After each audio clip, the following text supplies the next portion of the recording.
Hello there, my name is Joanna Collie and this is the Amijo Show. Welcome to the show. This is episode 17 of 21 days. I know, wow, where's the time gone? So I am thrilled to have today my very, very dear friend and also one crazy hot writing mentor and author and also a ghostwriter, all the way from, wait for it, bad accent warning, South Africa. No, it's terrible.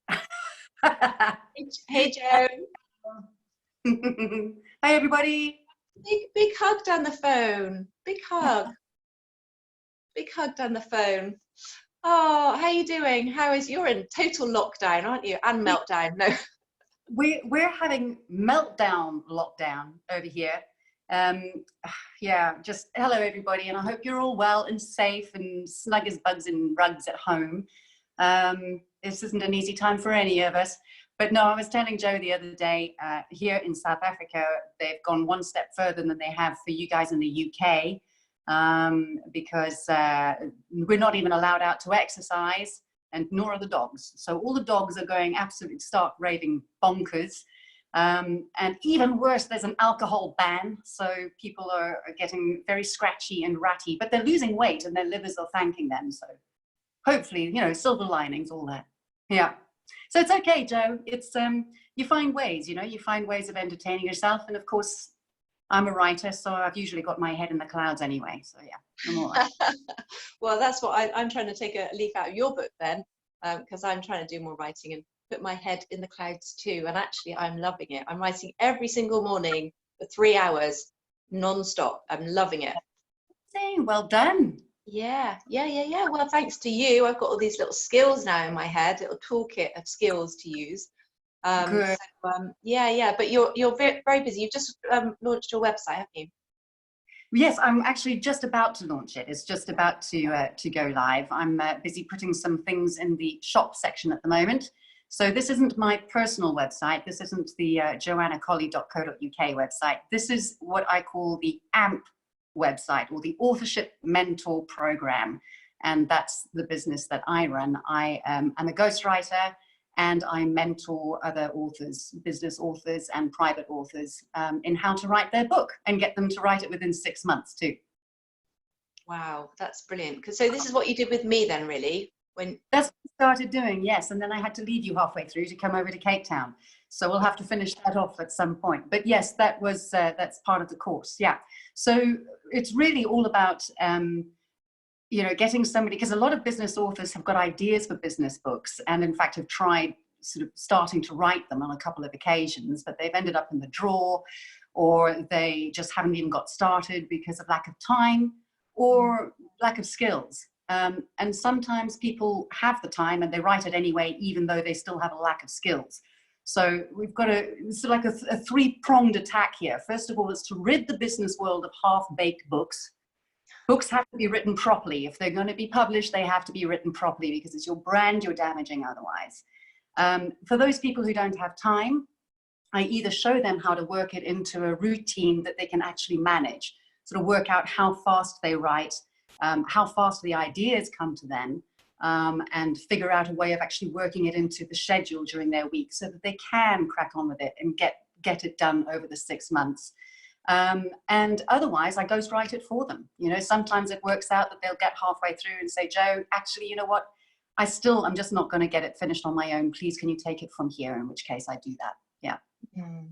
Yeah, and you really do all of that, and I can only be a very strong give you a testimonial for all of that, because when you were in the UK before you went back to South Africa for a bit, we managed to find that time, didn't we? And actually it worked really well, and we were at the start of the week on a Monday, which was a really big incentive to then write in the rest. So that was probably one of the best things for me, because I was overwhelmed with the books. I knew how much needed to be written, but chunking it out, and you saying, well, actually, clearly you write like this is about how much time you've got practically.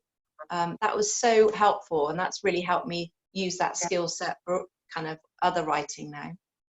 Yes, I think so. I think You know, when you start off the whole exercise of writing a book, it can seem like such a brilliant idea, and it is. I mean, obviously, having a book is the ultimate business card, right? It's going to put you as a, you know, actually make you the expert in your field, the absolute authority in your field. You can, you know, make more revenue off it as an extra revenue stream, and you can even build a back-end business off, you know, an email list that you use, you know, with your book. So it's a huge thing to have. And I think you can get a little bit carried away right at the very start, sort of thinking, right, this is what I'm going to do while I'm doing everything else as well. But I think people don't realize actually it does take commitment. A book doesn't write itself. So you've got to take it in small chunks rather than try and think, right, I'm going to do 5 chapters this week. No, no, no. Go for 1 chapter this week. In fact, go for 200 words a day even, you know, just chunk it down into little tiny, a bit like this lockdown, you know, you don't go into it sort of saying, I'm going to do 3 weeks of lockdown and I'm not going to do No. You've got to take it day by day, right? Otherwise you're going to go stark raving mad. So yeah, chunky bites, that's it.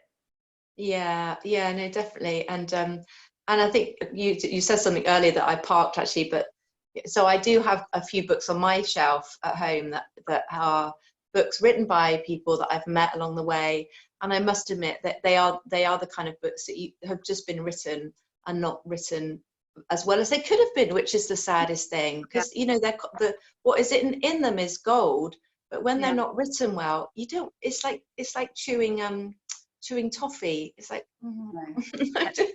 it's not easy to digest. And especially when I know those people, I think I know how amazing you are, but you should have got the skill set, really, you know, just being honest, to write really well, and then you would have had a wow book rather than just a book. Yeah, Joe, it's a funny thing. To be honest with you, it's not everybody who's going to be able to learn that skill set. You know, I've been writing now professionally for 35 years. I've got a very strong advertising background. I'm a features writer and an author. But one of the other things that I did for about 11 years was teach creative writing at university. So I've got a pretty unique skill set in knowing how to bring my client-facing skills in with my creative writing tutoring skills. And I've noticed one thing all the way along, is that being a good writer is not all 100% talent. 50% of it is learned craft. And I know that because of those 11 years that I spent teaching. In fact, teaching it taught me so much more about the craft of writing. Now, I thought I had it all waxed. I was already published by the time I'd started, you know, teaching. But I learned so much as a lecturer and a tutor on that particular course, the 3 courses that I was teaching. So it's a combination. It's 50% talent and it's 50% craft. Craft is the bit you can learn. That's the bit I teach on the Authorship Mentor Program, or AMP, okay? Anybody can learn that, but if they don't have that talent to begin with, they're still not going to make a good writer. Does that make sense? Yeah.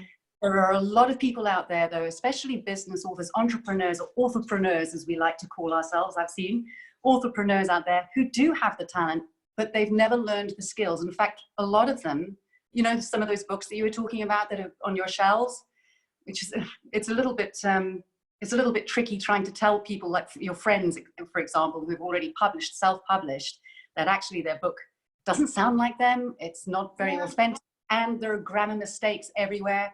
It's a tricky thing to tell somebody, but very often somebody who has like steamrolled ahead and published their book out of absolute enthusiasm hasn't realized that there's a whole skill set that they should have learned before they put pen to paper if they really want to hone it. I mean, honestly, they are tips and tricks and things. I mean, you were excited earlier when you said, oh, I remember those tips and tricks that, you know, we were talking about before I left you.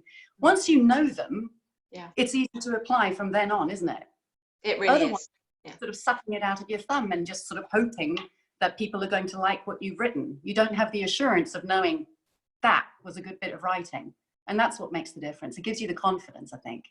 You know, it does. And that's what I really, you know, just those 3 months with you last year, I learned that confidence. So when this book landed in my lap and said, you know, and the editor said, you know, can you write a chapter? Yeah. A little bit, part of me went, oh, and I thought, actually, no, hold on. I remember what I knew. I turned all those things on. I got my notes back up from what you took, all my my little tutorship with you. And I thought, no, hold on a minute. Yeah, I could do this. It's only 1,500 words. And actually, it just steamed out of me. I didn't even almost have to think about it. I felt it myself right for it. And I've just done another chapter for this leadership book for COVID-19. Have you done it? Yeah, I've done it. Just sent it off now. But it just fell out of me because I was thinking of all those things you taught me about. Firstly, being authentic to your voice. And this is one thing that I wasn't doing. I was writing in my business kind of teachery voice, don't you know, instead of writing from me and being quirky and being a bit silly and being a bit dry sense of humor. And now I write with that, and I just love it. And so when I sit down to start writing or typing, it just flows out of me rather than it being this false voice that I put into my head, then into my fingers and onto the words. And it's such a joy. It's like just flows out like the stream. It makes it so much easier, right? And it's but you know, that authentic voice that you're talking about, it's actually a little like trying to find your authentic voice within your business when you're setting up your own business, and you're finding, you know, people are sort of telling you, oh, you've got to come up with a tagline, or you've got to come up with an elevator pitch, and da da da. Actually, sometimes when it comes to sort of sorting out what it is that you do with your business, for example, in the very, very early days, that can be a bit of a grapple, right? It can take a few sort of edits here and there. When I started off with my business, I decided, oh, well, you know, I've done a lot of copywriting, so I may as well do that. But in actual fact, you know, it only took me about 6 months to realize that my niche actually is as a ghostwriter and long form writer, and I teach people how to write better for themselves. There are loads of copywriters out there. That wasn't where I needed to go. So that was a little bit of a grappling that I had to do with that, and to find my authentic voice within my business. And it's the same thing when it comes to finding your authentic voice within your business book or your business content. It's going to take a little bit of grappling, but once you got it, you won't forget it. And once you found it, you'll just be able to actually hit that page quickly. You know, people always talk about, oh, you know, meeting the page is always such a horrible thing for a writer to do. It is very often, for fiction writers particularly, quite difficult to meet a blank page. But when you've got your voice, when you know who you are and what your style is and what actually works for you, then it's so much easier. Yeah. And it's and the other thing, so many things, but just to run through the things that really have resonated for me and I've stuck with, is write for one person. Imagine who you're writing it for. And therefore, what do they do? What's their situation? What's their need? And solve a problem for them. So keep it really succinct, solve them a problem, but write it for that one person in your head. So I wrote that chapter. I wrote it from my friend who's got a big business.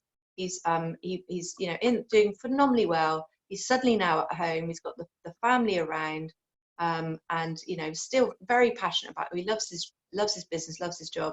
I wrote it for him, and it was so easy having him in mind and like just almost chatting to him. And that's a really good tip that I remember you threw at me. It is, yeah. It comes from, I mean, look, I think any writer worth their salt, any tutor would tell you the same thing. You know, it's all about intimacy. For me, where I really learned about that was in my experience writing for radio. I'm a big radio writer. I was writing for radio for various media groups internationally for about 25 years, I think. And with radio, more than any other medium, it's all about intimacy. So that person who's sitting in the car, stuck in a queue during rush hour at a red traffic light or something, they've got the radio on, and that's the only bit of company there is. It's simply there's an exchange, almost like almost like a chemical kind of exchange between that person who when you're sitting behind the mic in a recording studio, in a voice booth in a radio station, you've got no idea who's listening to you. There are thousands of people out there, but it's that one person who's really angry sitting in the traffic jam. That's the person you need to reach. Just absolutely make it as intimate as that. And I think that that's the same approach we should have as authors. And for anything like the videos, you know, it's like these shows even. You know, it's actually by sort of even tuning into that, thinking, right, okay, what am I doing this for every day? Why am I spending, you know, a good hour and a half of my time every single day doing this, really? And so that always gets me focused, and they can vary because it depends on the content of the show and who I'm interviewing. But I try and think because I think, well, what gold can I give them, or what gold can I bring out of you to give them while they're watching? So yeah, no, it was fantastic. There was something else as well that you hit on, which I think a lot of people forget. No, that's the problem you're solving. You know, it's like, what's the outcome of the book? So why would I spend however many 12 hours or whatever it is reading a book, but what will it give me? What gift will it give me at the end of it? And being really succinct with that. And obviously with a novel, that's that's very straightforward. It's you know, that whole, but with a business book, it's like, actually, what's that one thing they'll know how to do? Like, yes, there is. I mean, that's the contract, isn't it? That you enter into between the writer and the reader when it comes to business books. When it comes to novels, I suppose there is a contract there as well. I mean, it is entertainment, but you know, there is a slight, you know, it's a lesser contract. With the business author, there is a real kind of, right, you owe this reader something now because they're investing this much time. To be honest with you, most people will be able to tell within the first 5 pages of a book whether it's worth carrying on or not. That's a sad truth. It is. Well, and the other bonus is that you can create articles from your writing. So if you're someone who wants to write blogs or even white papers, you know, by focused and very good quality writing, a lot of your clients, don't they get articles from that they can publish and use in another area as well as just in their book.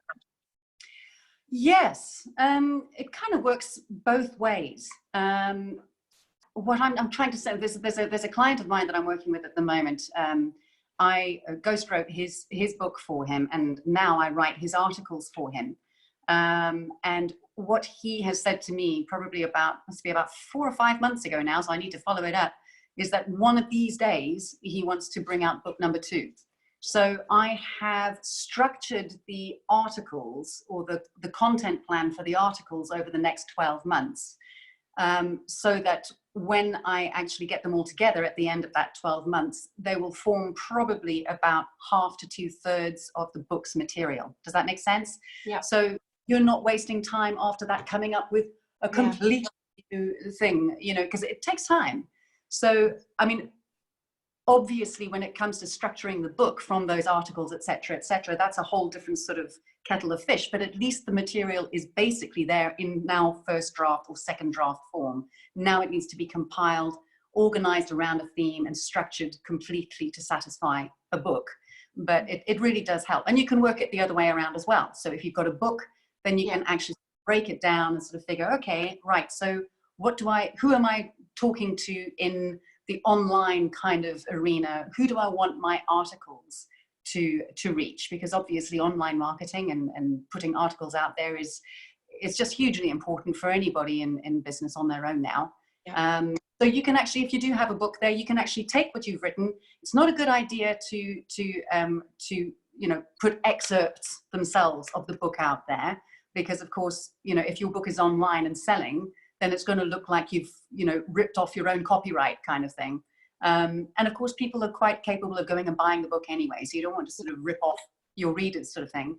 But there's no reason why you can't take what you've written, take a chapter or 2 of what you've written in your book, and put a slightly new angle on it and just do a quick rewrite of it. Rewriting something doesn't take anywhere near the same effort as dreaming something up in the first place. It'll take you 1/3 of the time, should do. Yeah, so it's a good trick to have. Yeah, that's really true. And then you've got more value in your writing time, because everyone knows it takes a while to write a book. So at least then you know that you're actually writing content as well as a book. Because, you know, I used to think, oh, I'll write a book, and it almost is just like in this ethereal kind of place. Oh, there's the book, like a business card, and that's almost, it's a standalone thing. But it's not. It's got lots of material in there that you can then use for online courses, for mini books, for workshops, and just everything. Yes, yeah, absolutely. And I think the other thing, one thing that I think is very important to remember when it comes to business books is not to make them too long. You know, they're not supposed to be novel length at all. They're supposed to be fairly short, sharp, succinct, single type messages. So you've got to keep the message as simple as possible. So the amount of online material that you would get from one book you know, in terms of articles and blogs, etc., is actually fairly limited. You know, what you need to be able to do is divide up your subject matter and write different books. Yeah. Yes. So you've got, say, 4 or 5 different things that you're doing within your business, right? There would be sort of 4 or 5 different themes then that you could actually write for, or little libraries, if you will. So if you could imagine the bookshelves behind me here, you would have your like 5 different shelves. This is one bit I do in my business, another bit I do in my business, another bit I do in my business. And it's just a case of keeping your information organized. Okay, I'm speaking to this target market. This is what I want them to do or learn, and this is why they should learn it. That's it. Just those 3 things: who, what, why. That's it. That's the basis of the creative brief. So that's what you do with a book. Yeah. Fantastic. Okay, and obviously, so where can people find you apart from in South Africa? Oh, I know. I'm in my little lockdown studio in South Africa, underneath the trees. With a massive garden. Massive garden. It is actually very massive. I am just about to launch my my new website. So in actual fact, by the end of today, by the time this goes out, it will be live.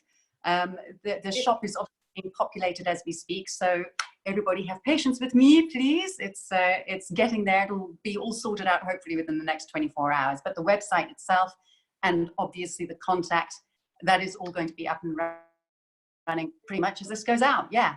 And that is authorshipmentorprogram.co.uk. authorshipmentorprogram.co.uk. Yeah, even though you're in South Africa, but you'll be back soon, won't you? You're coming back soon. Soonish.